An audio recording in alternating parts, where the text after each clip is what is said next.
stuff if you were about to open a new Kmart. If you needed shelves for your Kmart, you'd go in there and be like, this is good. I think we're gonna do it right here. There was a lot of Kmart's here in New York. I lived here for 8 years, and I loved New York. I loved the driving. That's what's like. See, I think we should all learn how to drive in Manhattan, and because it's great. Everybody honks at everybody, just screaming, yelling. That's how it should be.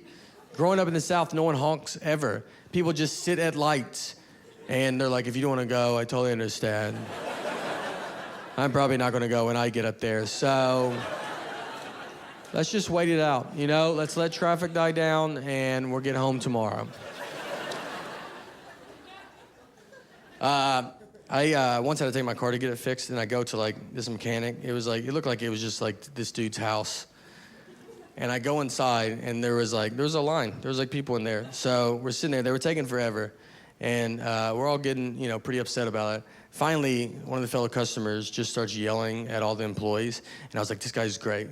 Like, I loved it. Like, I would never do it, but I like when other people do it. So I was like, good for you. Just keep yelling at him. And he keeps yelling, and then a mechanic comes over and is like, you gotta calm down. You can't yell at us like that. And the guy keeps yelling. I'm like, this guy's great. Like, he's getting stuff done, Like, nothing can happen. I was wrong. Because they fist fought him. They fist fought him, and then they just dragged him outside, and we just watched it. Like, we were like moved up, and we're like, that's crazy, right? And just like, I guess that's what goes on here. Like, that's an employee handbook. It's like, what are you gonna do if someone gets upset? Well, like, you to fight them in front of the other customers so they get it. And then drag them outside so people driving by get it as well. You know what our motto is? Our motto is, what'd you say? That's what I thought you said. Keep your mouth shut. Yeah.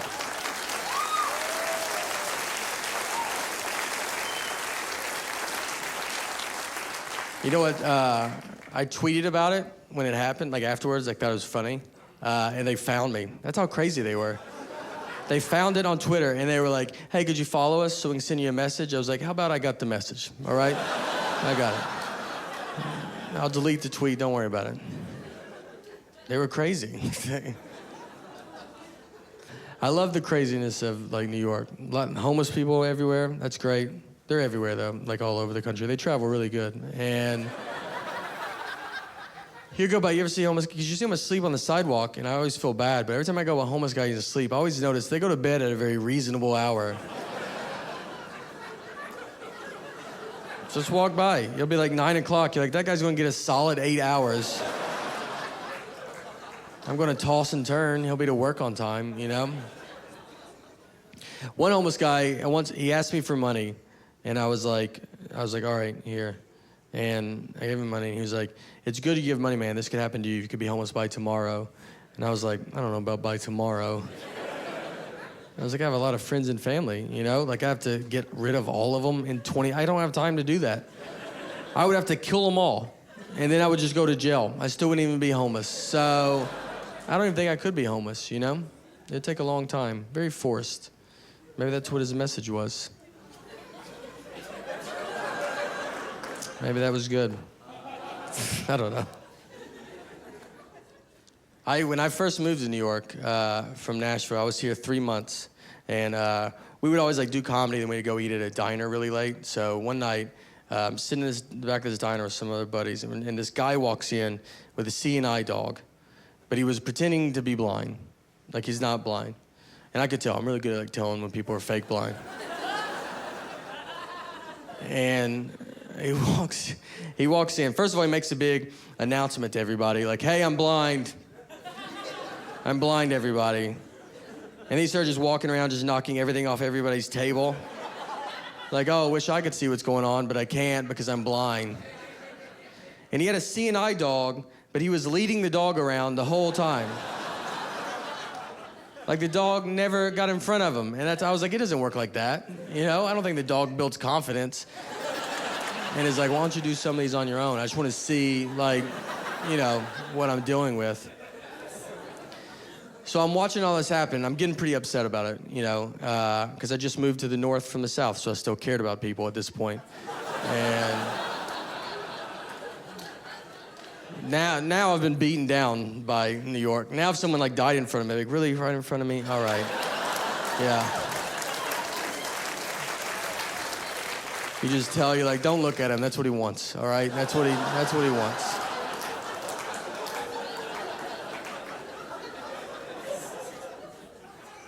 So I'm like, all right, I gotta say something. So they said they kicked him outside. I get out there. In my Mayberry head, I think this is New York's biggest problem. So I walked over, and I was like, hey, what's wrong with you, man? Like, why would you pretend to be blind? You know, how would you feel if you really were blind? And he was like, how would you feel if you were blind? I was like, what does that have to do with anything? And then he sprayed me with mace. And let me tell you, blind or not, he was crazy accurate. It wasn't like, oh, did I get him? It was both eyeballs directly. The bridge of my nose wasn't even wet. That's how good he was. And when you get sprayed with mace, you can see for a second. And I look up and I saw him, and he runs across the street, and he got hit by a cab. I promise. He ran right in front of a cab. And it's slanted. He was all right. It hit him, he fell onto the sidewalk. But I remember like thinking, like I saw that cab, like he definitely should have seen it, you know, and it's like, all right, there's a good chance he is blind. You know, maybe it's his first day or something, I don't know, like.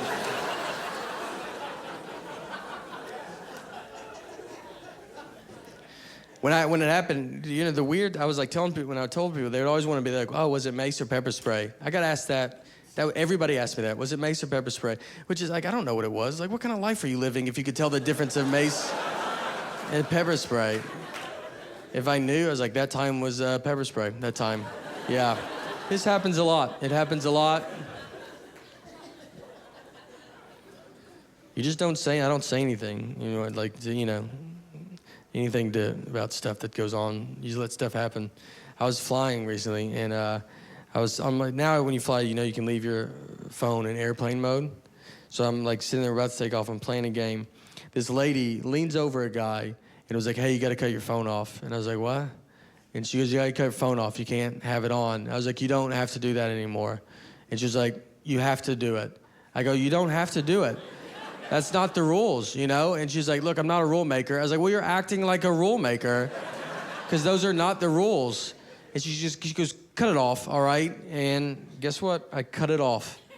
I cut it off, and now I think about her every day.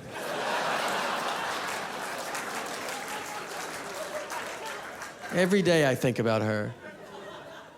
I just want to find her again.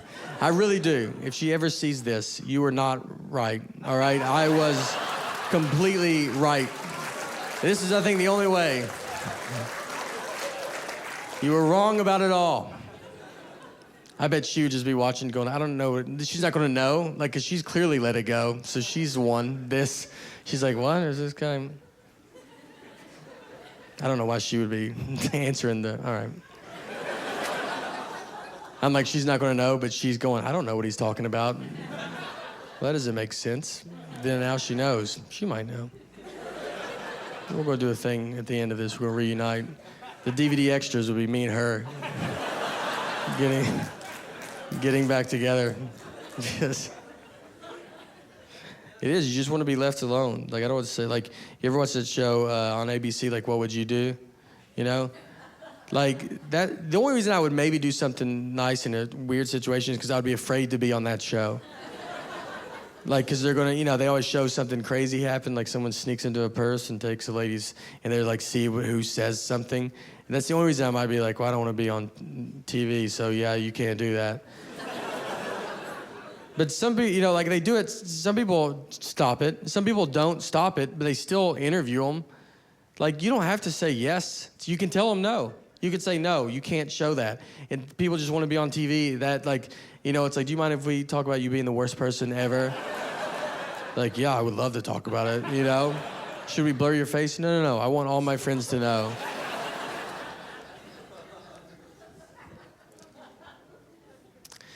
I travel a lot doing comedy, which is great. I've been to, like, a bunch of different countries, and it's all wasted on me. It would be better for you guys to go. I don't know where I'm at, like, in the world. Like, when I'm there, I'm like, I could be an hour from my parents or, like, 5 days. I'm like, I don't know, it's somewhere, you know? I went to Bahrain, and I told people I went to Bahrain, Saudi Arabia. Like it was the city of Saudi Arabia. And they're like, Bahrain's its own country. I was like, are they now? Good for those guys, Yeah, that's good. Good for them. I went to Honduras. I went there. A pretty decent fan base there. And yeah, this special is going to blow that place up once. I mean, they're going to be like, wow, that's unbelievable. A lot of fans. And no, joke. It was a USO tour, so we go, and I remember I went to the airport, and I told the guy, I was like, hey, I'm going to Honduras, and the guy was like, all right, like, what city? And I was like, well, I mean, I'm just learning right now that's not the name of the city.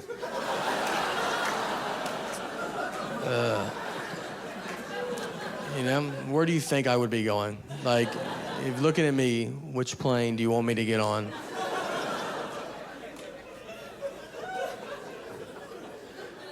We land in Honduras, and this guy picks us up. He's driving us to the Army base. And on the way there, he was like, look, there's a couple things you got to keep an eye out for. He's like, when you go to bed at night, you got to check your bed for spiders. Like spiders hide in your bed. He's basically just like, you're not going to sleep. Hope that's cool. And then he's like, there's a lot of snakes, too, a lot of venomous snakes. So keep an eye out for snakes. But if you do get bit by a snake, the best thing to do is go ahead and just catch the snake and then bring it with you to the doctor. And you'll just be like, this is a snake that bit me. And I was like, what? I'm not going to do that part of it. Like, you may catch a snake, dude? I've never caught a snake in my life. And you want to get bit, then I got to get it together and catch a snake for the first time? I was like, it's not going to go good. He's going to keep biting me. That's all that's going to happen. And he was like, it doesn't matter. You've already been bit. And I was like, what? Do you even know what a snake is? Because it completely matters. There is a huge difference between one bite and probably 30 bites. Which is what we will be at if I try to catch this snake. Like, who told you to say this? The snake? Is that who you asked?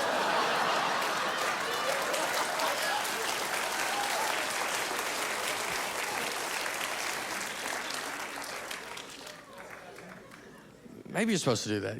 I don't even know. So that could be the whole thing. I don't know a lot. I really don't.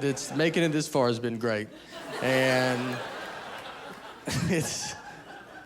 I don't believe in science, That's just, I don't understand it, so it's easier not to believe in it as a whole.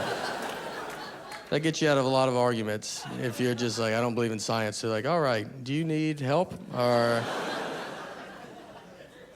scientists could be making stuff up. That's a great job to have if you want to make stuff up, because no one can challenge you, No one, they don't say anything. Like, or they don't even get in trouble if they mess up. Like, the Earth was 2 billion years old, and they're like, now it's 4 billion years old. It's like, all right, like, how many people got fired after that? And they're like, nobody. You're like, really? Y'all just nothing? Because y'all were way off.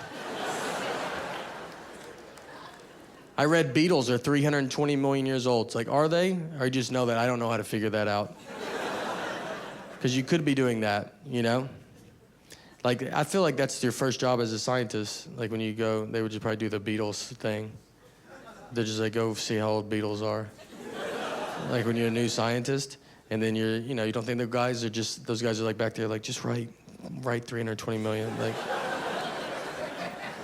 it doesn't matter. Like, who's even going to check, It's like, no one's going to question us. We can change it at any point.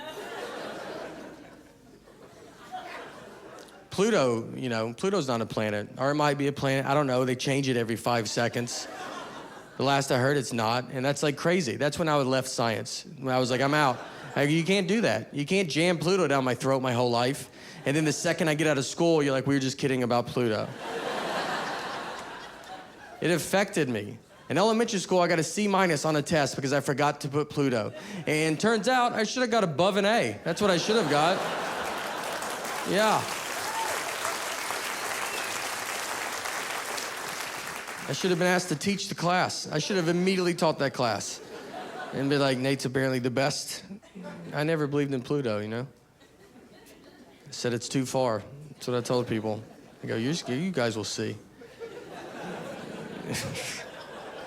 I watched a thing on 60 Minutes once about, like, this guy with animals. It was about buying tigers. Like, you can buy, like, if you guys want a tiger, there's a guy you can go to. And